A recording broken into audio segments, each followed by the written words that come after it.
3 weeks later, Velnaris stood outside the Concordat High Council chambers, feeling like he might collapse at any moment. He hadn't slept properly since the battle. Every time he closed his eyes, he saw the indomitable will's final charge.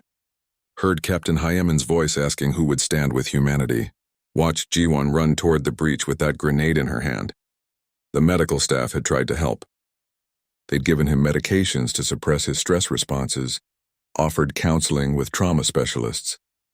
Nothing worked. The images were burned into his perfect memory, and his species biology wouldn't let him forget anything. Every detail remained crystal clear. He'd spent the 3 weeks watching his own recordings. All 473 hours of footage. Every battle, every death, every sacrifice. He'd forced himself to watch it all, to see what he'd documented, to truly observe what he'd been sent to witness. The council had requested his report. Expected a standard military assessment, tactical analysis, strategic recommendations, technical specifications. That's what observers did. Cold, professional documentation without emotion or bias. Velnaris had something very different prepared. The chamber doors opened. An attendant gestured for him to enter. Velnaris walked forward on trembling legs, clutching his datapad like it was the only solid thing in the universe. The High Council chamber was enormous. A circular room with seats rising in tiers around a central presentation area. Representatives from 47 species watched him enter. At the highest tier sat the council arbiter, Zendros, an ancient being who'd witnessed countless wars across thousands of years. Observer Velnaris. Zendros's voice resonated through the chamber. Welcome. We have read your preliminary reports. The council is assembled to hear your full assessment of human military capabilities and the Tajan system engagement. Velnaris walked to the center of the room. The presentation equipment activated around him, ready to display whatever data he chose. Honored Council, Velnaris began, his voice barely steady. I was assigned to observe human combat operations and provide a tactical analysis. I have over 400 hours of footage. Detailed records of weapons performance, tactical decisions, and combat effectiveness. He paused, looking around at the assembled representatives. I'm not going to show you any of that. A murmur ran through the chamber. Zendros leaned forward slightly. Explain, observer. Velnaris activated his presentation. But instead of tactical displays, he showed something else. A picture of Lieutenant Do-hyun smiling in his pilot uniform. Then Captain Hyemen with her daughters. Sergeant Minji showing off her scars. Jiwon holding vegetables from her family farm. These were people, Velnaris said quietly. Not tactical units. Not assets, people. And I watched every single one of them die. He changed the display. Now it showed the moment of first contact with the Ravager scouts. The chamber filled with the sound of human voices, singing that children's song as Do-hyun flew toward his death. I was ordered to observe, Velnaris continued, his voice growing stronger. To document. To analyze. But what I saw wasn't just military tactics. What I saw was a species that understands the cost of courage better than any of us. More images. The medical bay where Jiwon had talked about her farm. The briefing room where Jiwon had shown him protocol Thermopylae. The bridge of the indomitable will as Captain Hyemen gave her final orders. The humans knew from the beginning that they were going to die, Velnaris said. Every single crew member volunteered knowing they wouldn't survive. 89 ships. 47,000 people. They went to Tajan system fully aware they were choosing death. He changed the display again. Now it showed the final battle. Not tactical readouts, but actual footage. Unedited, unflinching, ships dying. People dying. The systematic destruction of the entire human fleet. Some council members looked away. Velnaris didn't blame them. He'd wanted to look away too. I couldn't bear to look, he said, his voice cracking. My species evolved from prey animals. Violence makes us sick. Watching sapient beings hurt each other goes against every instinct I have. I spent the entire battle wanting to close my eyes, to run away, to pretend it wasn't happening. The footage showed Captain Hyemen's final broadcast. Her voice filled the chamber. Humanity stands. We stand for those who cannot stand. We fight for those who cannot fight. We die so others may live. But I couldn't look away, Velnaris continued, because they were dying for us. For all of us. For 3 billion people they'd never met and would never know. They were dying because someone had to and no one else would. He stopped the footage and looked directly at Zendros. Honored Arbiter, you asked for an assessment of human military capabilities. Here it is.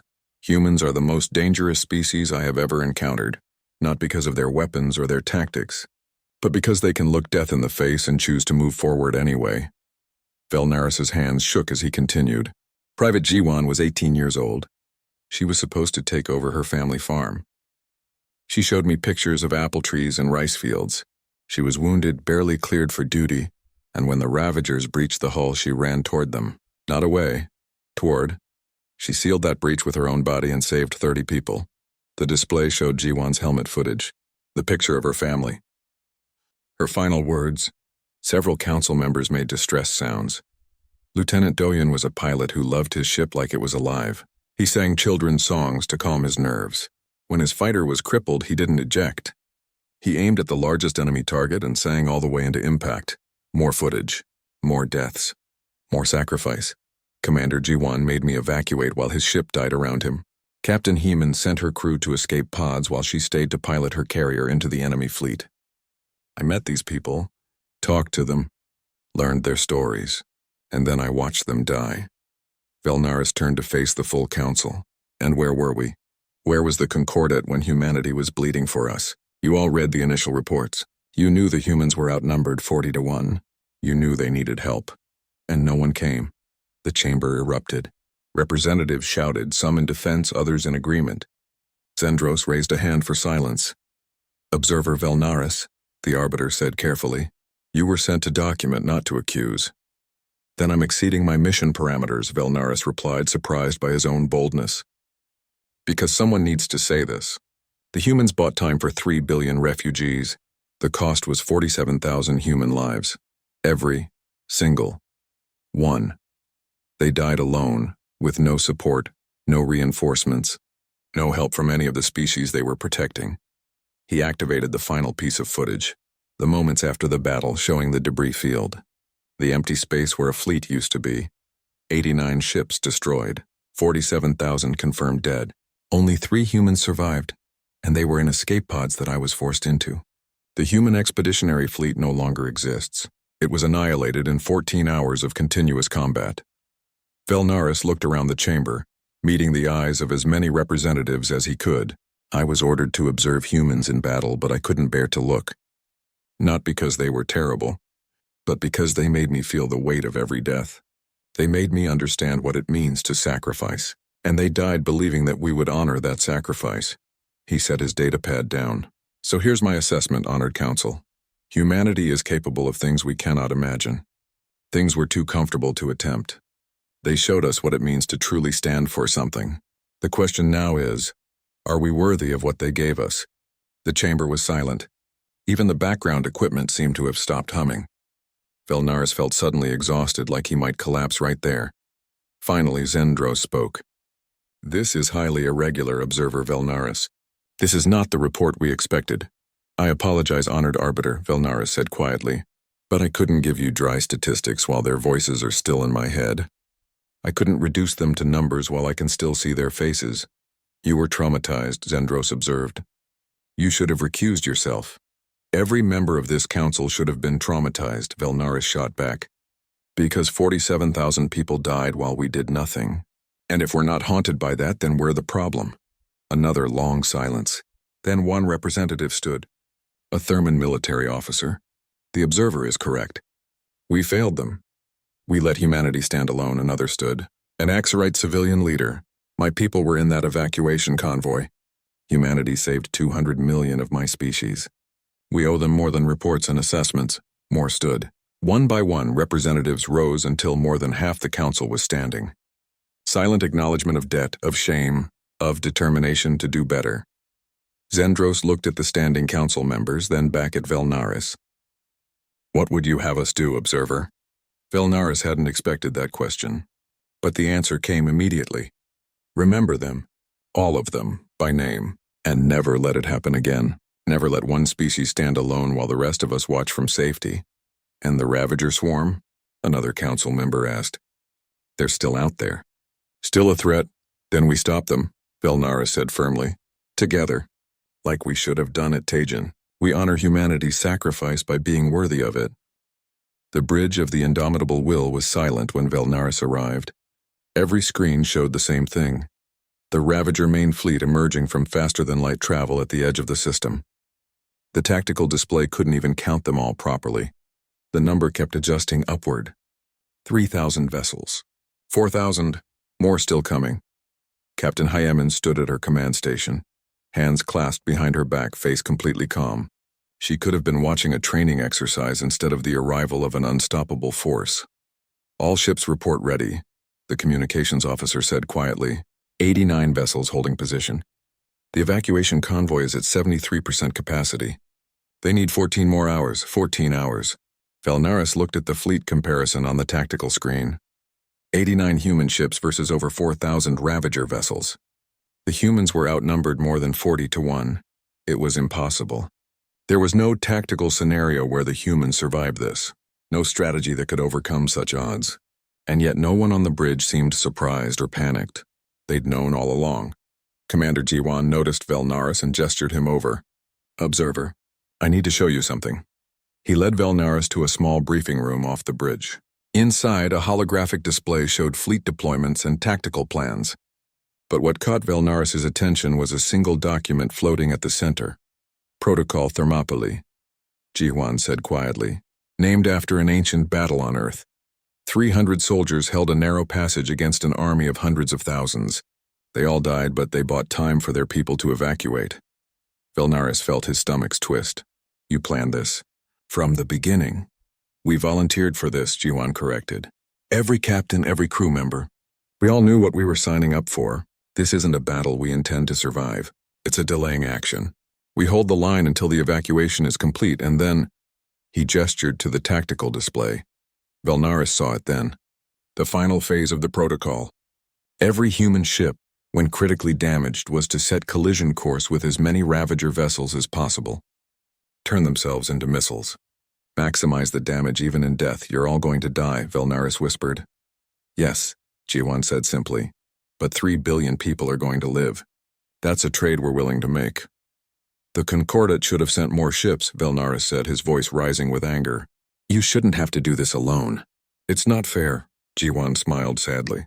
War isn't fair, observer, and sometimes the only choice is between a terrible option and an even worse one. We chose the terrible option so others wouldn't have to. Before Velnaris could respond, the alert alarm sounded. The Ravager fleet was moving. Back on the bridge, Velnaris watched as 4,000 enemy vessels accelerated toward the human defensive line. They moved with perfect coordination like a single organism, which in a way they were. The Ravager swarm was a hive mind, every ship controlled by the same collective intelligence. All ships, Captain Hyemen's voice rang out over the fleet channel. You know your positions. You know your mission. Make every shot count. Make every second count. For humanity. For the Concordat. For every life we're here to protect. 89 voices responded in unison. For every life. The battle began. Velnaris had thought the skirmish with the scout force was horrific. He'd been wrong. That had been a minor disagreement compared to this. This was annihilation on a scale he couldn't have imagined. The space between the fleets became a solid wall of weapons fire. Missiles, energy beams, railgun projectiles, and exotic weapons Velnaris couldn't even identify. Ships died by the dozen in the first minute. Most of them were human. But the humans didn't break. Didn't retreat. They held the line exactly where they'd positioned themselves, creating a wall of steel and sacrifice that the Ravagers had to go through to reach the evacuation corridor. Velnaris watched a destroyer called Morning Star take fire from 6 Ravager cruisers simultaneously. Its shields failed. Its hull cracked open, and as it died, it accelerated straight into the enemy formation, taking out 4 Ravager ships in a massive explosion. The pattern repeated across the battlefield. Human ships crippled and dying, turning themselves into weapons. Their final act was always to take as many enemies as possible with them. Evacuation convoy reports 90% capacity, the communications officer announced. They request 6 more hours, 6 hours. Velnaris looked at the tactical display. Only 40 human ships remained. They'd lost more than half their fleet in the first 3 hours. Captain Hyemen's voice remained steady. All ships maintain formation. We hold for 6 more hours, whatever it takes. Velnaris activated his recording equipment with shaking hands. He had to document this. Had to make sure someone remembered what happened here.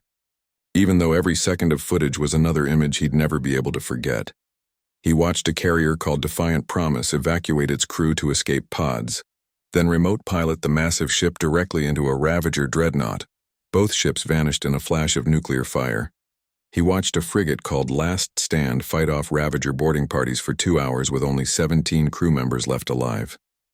When they finally lost, they detonated their reactor. He watched Captain Hyeman calmly give orders as pieces of the Indomitable Will's hull were torn away by enemy fire. She never raised her voice. Never showed fear. She just kept fighting. Evacuation convoy reports 100% capacity, the communications officer said, relief clear in her voice despite the chaos. They're making the jump to faster than light in 30 seconds. On the display, Velnaris saw the massive convoy ships begin to glow with pre-jump energy. 3 billion souls saved. The mission was complete. All remaining ships, Captain Hammond said quietly. It's been an honor. Execute Protocol Thermopylae final phase. Make it count. Velnaris felt Commander Jiwan's hand on his shoulder. Time for you to go, observer. What? Your mission is to document, not to die with us. The escape pods have been programmed to take you to the convoy. Jiwan smiled that sad, tired smile. Besides, someone needs to tell our story. Someone needs to make sure people remember what happened here. I can't just leave you. Velnaris started. You're not leaving us. You're completing your mission. Jiwan was already guiding him toward the escape pod bay. Now go. That's an order from the fleet commander. 2 Marines were waiting at the escape pod. They physically picked up Velnaris, who was too shocked to resist, and placed him inside the small capsule. Tell them we weren't afraid, one of the Marines said as they sealed the door. The pod launched. Through the viewport, Velnaris could see the battle raging around him. Could see the remaining human ships, barely 24 now, forming a final line. And then he saw the Indomitable Will begin to move. Captain Heeman was steering the massive carrier directly toward the largest cluster of Ravager vessels. Her voice came over the general broadcast channel, clear and strong. This is Captain Hyeman of the Terran Expeditionary Fleet to all concordate species and any who can hear this transmission. Humanity stands. We stand for those who cannot stand. We fight for those who cannot fight. We die so others may live. And we ask you now, who stands with us? Who will be next to say that some things are worth fighting for? Worth dying for? The Indomitable Will collided with the Ravager flagship at full velocity. The explosion was so massive that Velnaris's pod had to emergency boost away from the shockwave. When the sensors cleared, both ships were gone, along with 17 other Ravager vessels caught in the blast. Across the battlefield, the remaining human ships followed suit. One by one, they made their final charge. One by one, they became weapons in a last desperate attempt to do maximum damage. Velnaris watched through tears he couldn't produce as Commander Jiwan's ship, the Resolute Dawn, slammed into a Ravager dreadnought, watched as ships he'd lived on with crews he'd met and talked to, all vanished in fire and light. In 12 minutes, the entire human fleet was destroyed. Every ship, every crew member, 47,000 human lives extinguished.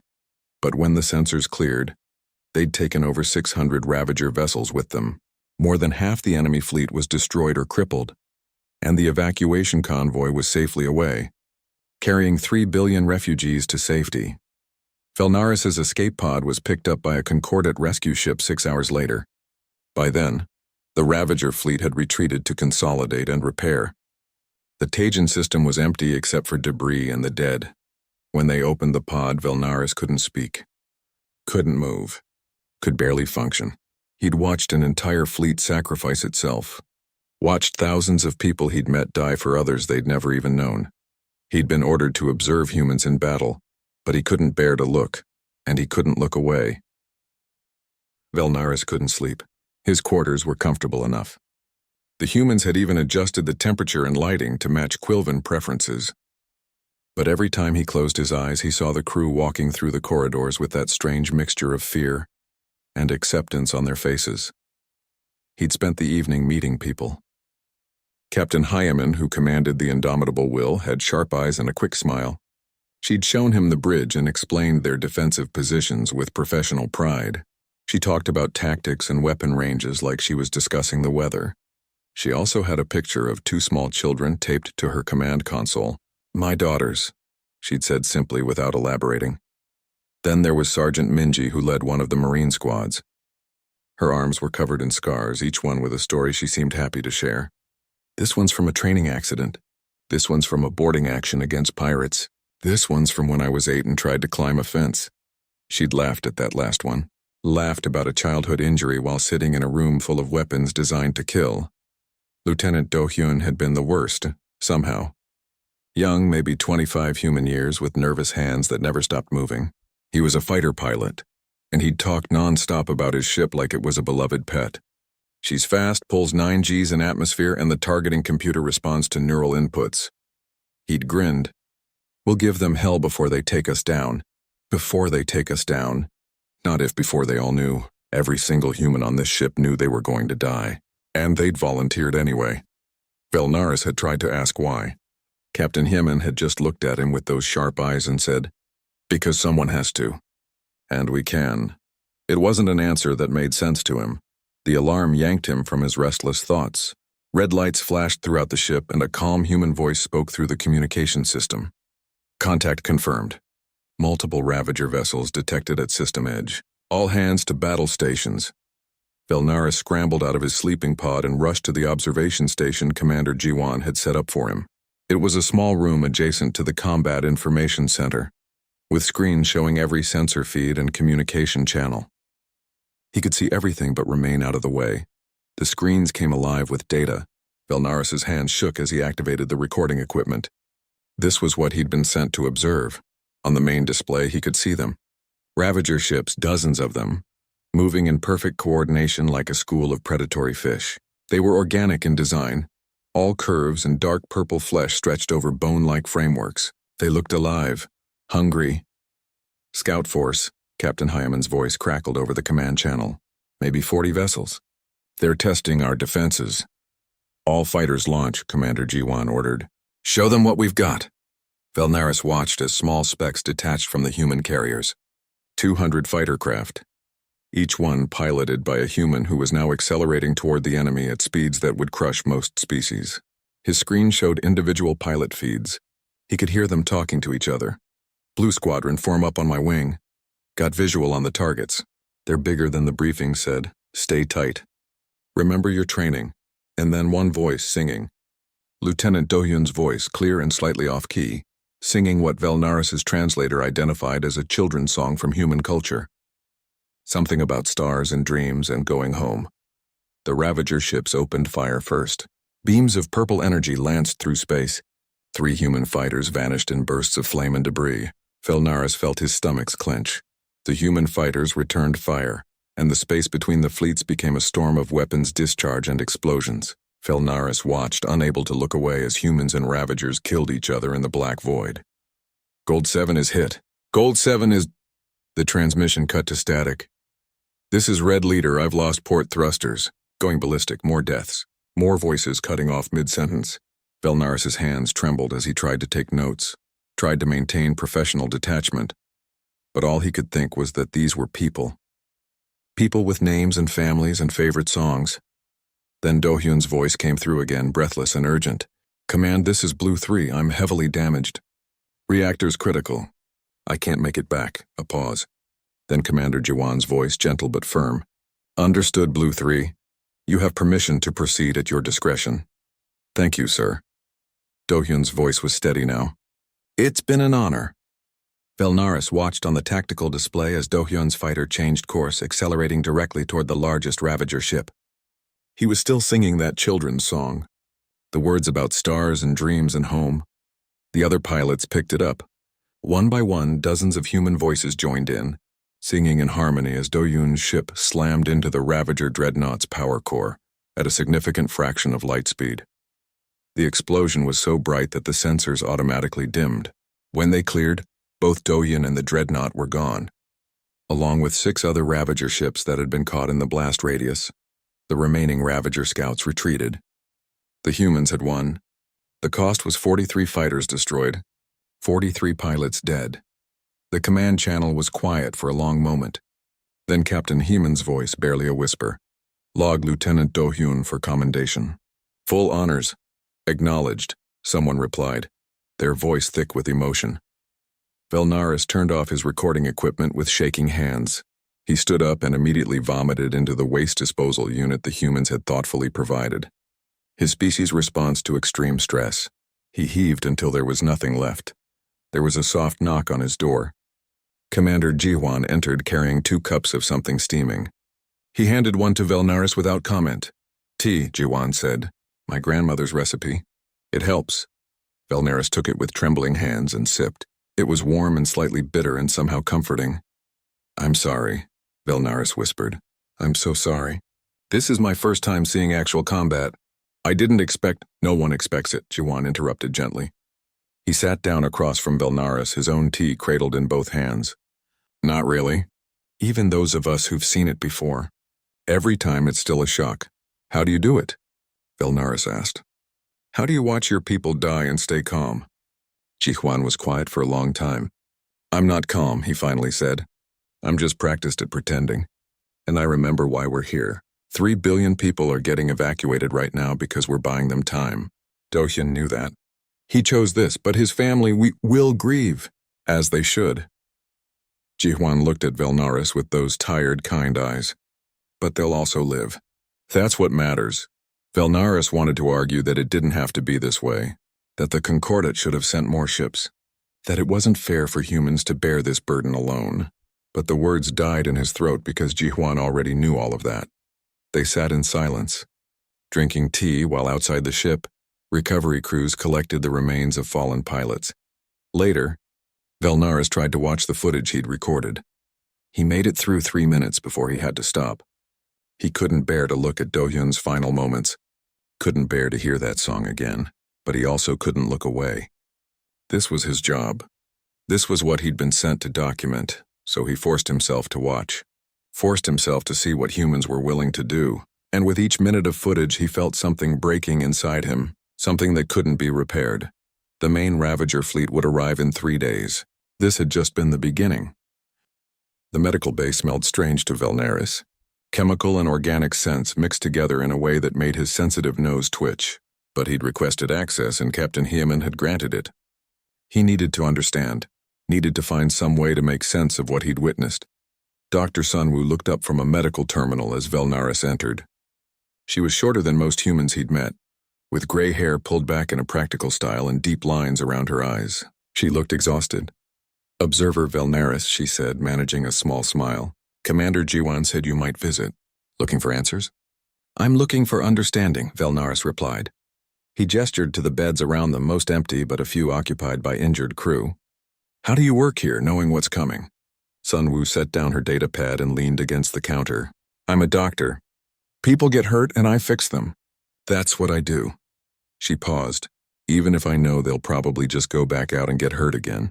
But why do they go back? Velnaris asked. I watched Lieutenant Do-hyun die yesterday.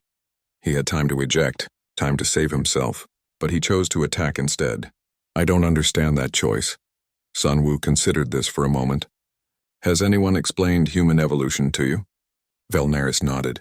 I read the basic information. Pursuit predators from a moderately dangerous world. Omnivorous.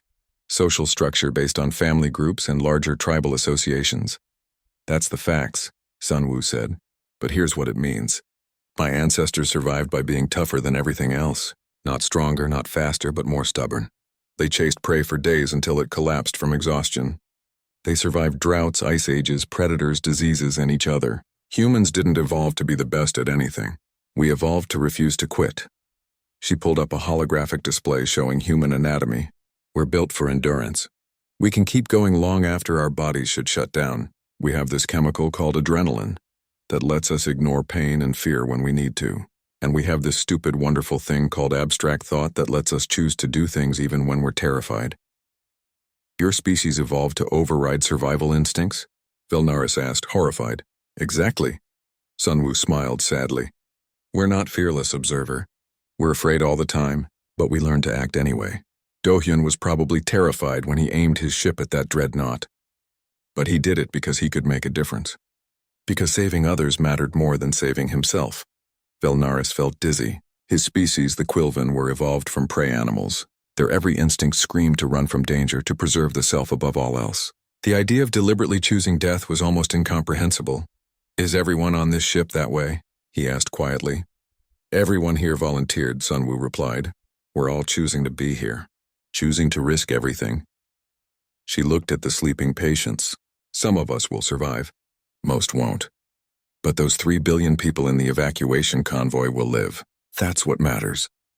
Before Velnaris could respond, a young voice called out from one of the occupied beds. "Doctor, can I have some water?" Velnaris turned and saw a human who looked barely adult. Female, with short dark hair and a bandage wrapped around her left arm. She looked impossibly young. "Of course, Jiwon," Sunwoo said warmly, filling a cup. She glanced at Velnaris. "This is Private Jiwon. She's with Sergeant Minji's Marine Squad. Got burned in the fighter bay during yesterday's attack." Jiwon took the water gratefully and studied Velnaris with curious eyes. "You're the observer, right? The one recording everything?" "Yes," Velnaris said. "I'm documenting human military operations for the Concordat archives." "Cool." Jiwon grinned despite her obvious pain. "Make sure you mention that I'm from Jeonju. My family has a farm there.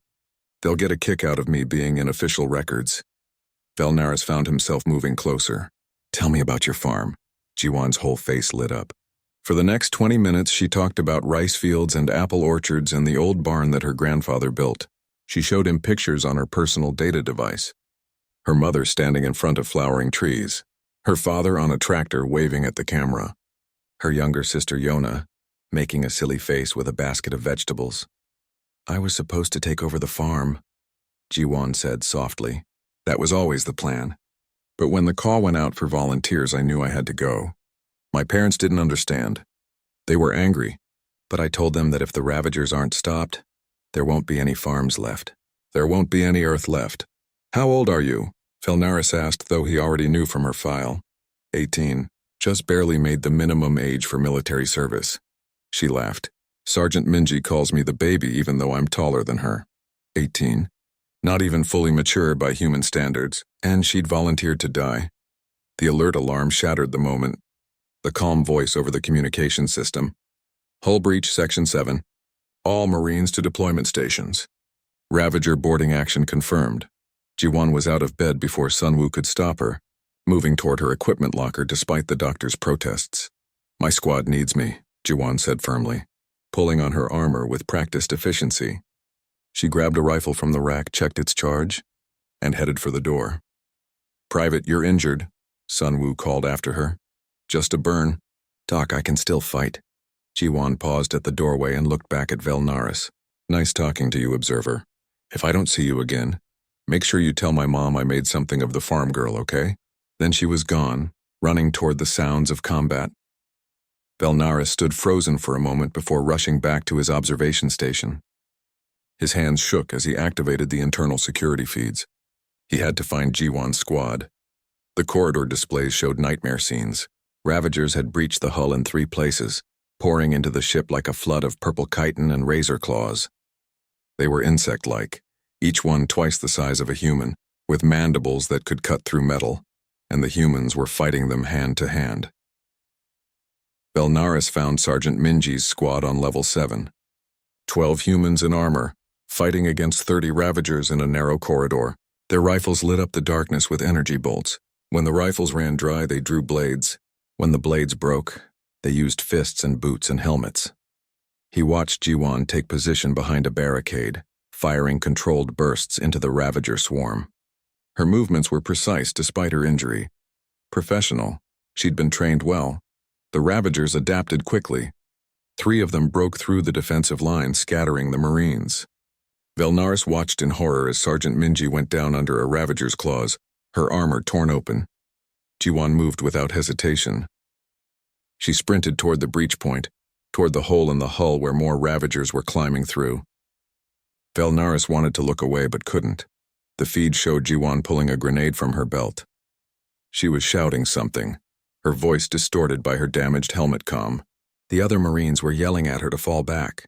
She didn't fall back. She ran forward, directly at the breach, and jumped through the hole into the Ravager-filled compartment beyond. The explosion was massive. The entire section of corridor collapsed, sealing the breach with twisted metal and debris. 20 Ravagers died instantly. The remaining 10 were cut off from reinforcements and quickly eliminated by the surviving Marines, but Jiwan was on the wrong side of the collapse. Velnaris watched the recording from her helmet camera in the seconds before it cut out.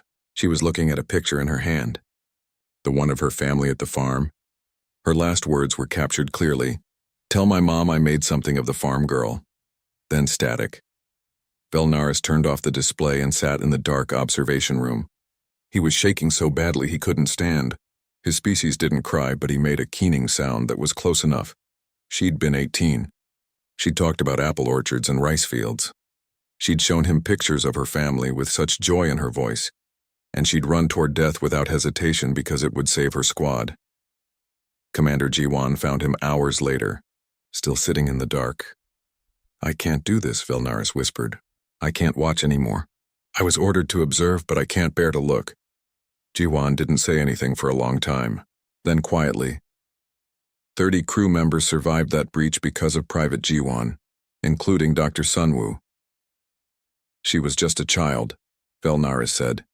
"She was a Marine," Jiwan corrected gently. "And she was braver than most people will ever have to be." He placed a hand on Velnaris' shoulder. "The main fleet arrives tomorrow. It's going to get much worse." "I need to know if you can continue." Velnaris thought about running. About requesting evacuation. About never having to see another human die. But then he thought about Jiwan asking him to tell her mother. About Doyun singing as he flew toward death. About all these humans who were giving everything while he just watched.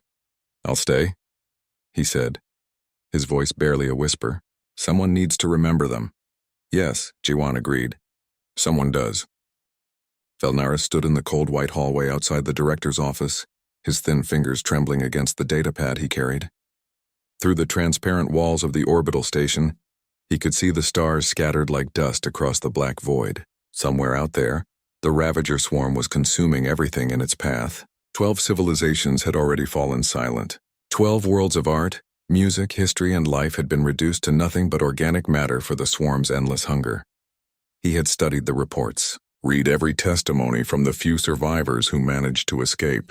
The Ravagers didn't just kill. They consumed. They turned living beings into fuel for their expansion, and they were coming closer to concordate space with each passing cycle. The door slid open with a soft hiss. Director Krathnar sat behind a curved desk, her 6 eyes blinking in sequence as she gestured for Velnaris to enter. She was a Therman, tall and covered in geometric patterns that shifted colors with her mood. Right now they were a dull gray. That meant bad news. "Observer Velnaris," she said, her voice like wind through hollow reeds. "Thank you for coming so quickly." "Director," Velnaris replied, bowing slightly as his culture required. "Your message said it was urgent." Krathnar's patterns flickered to dark blue. "Stress." She touched a control on her desk, and a holographic display materialized between them. It showed a star system with 7 planets. The third one was marked in green. "The Tygen system," she said. "Home to 3 colonies, total population of 3 billion souls. Quilvan, Therman, Axorite, and 17 other species. All civilians. All in the direct path of the Ravager swarm." Velnaris felt his stomach's twist. "How long do they have?" 4 weeks. Maybe 5 if we're fortunate." Krathnar's patterns darkened further. "We're evacuating everyone. Every ship we can spare is being sent to carry refugees to safe zones. But the swarm won't wait. They'll arrive before we can save everyone." "Then we need more time," Velnaris said, though he already knew what was coming. Someone had to hold the line. Someone had to die so others could live. "Exactly." Krathnar enlarged the hologram showing fleet positions. "The humans have volunteered." Velnaris blinked all 4 of his eyes in surprise. "The humans? But they've only been part of the Concordate for 3 cycles. They're still a developing military power." "They're the only ones who volunteered," Krathnar said quietly. "Every other species is either too far away, too weak, or refuses to commit forces to what they call a suicide mission." Her patterns flashed red for just a moment. Anger. The humans didn't hesitate. "They're sending their entire expeditionary fleet, 89 ships, all volunteers." Velnaris sat down slowly in the chair that materialized for him. Humans. He'd read about them, of course. Bipedal mammals from a world they called Earth. They were aggressive by concordate standards. Their history was filled with wars, conflicts, and violence. But they were also curious, creative, and strangely compassionate. A paradox wrapped in flesh. What does this have to do with me? He asked, though part of him already knew. Krathnar's pattern shifted to pale yellow. Sympathy. The Council wants a full combat assessment of human military capabilities.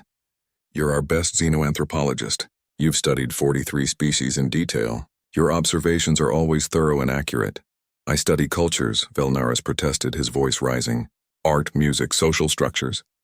I've never observed actual combat. I've never even seen real violence except in historical recordings. Director, I'm not qualified for this. You're the only one available with the proper clearance and xenoanthropological training, Krathnar said firmly. And frankly, Velnaris, the humans asked for you specifically. They read your paper on cooperative species dynamics. They were impressed. Velnaris felt dizzy. They want me to watch them die. They want you to understand why they're willing to die. Krathnar stood, her full height towering over him. This isn't optional. The Council has authorized this mission. You'll embed with the human fleet, observe their combat operations, and file regular reports. Your transport leaves in 6 hours, Velnaris wanted to argue. Wanted to explain that his species, the Quilvan, were evolved from prey animals, that violence made them physically ill, that watching sapient beings hurt each other went against every instinct he possessed. But Krathnar's patterns had shifted to hard black lines. The conversation was over. He left the office in a daze, his data pad clutched against his chest like a shield. The transport ship was small and fast, designed for quick jumps between systems. Velnaris spent the 3-day journey reading everything he could find about human military history. What he found disturbed him deeply.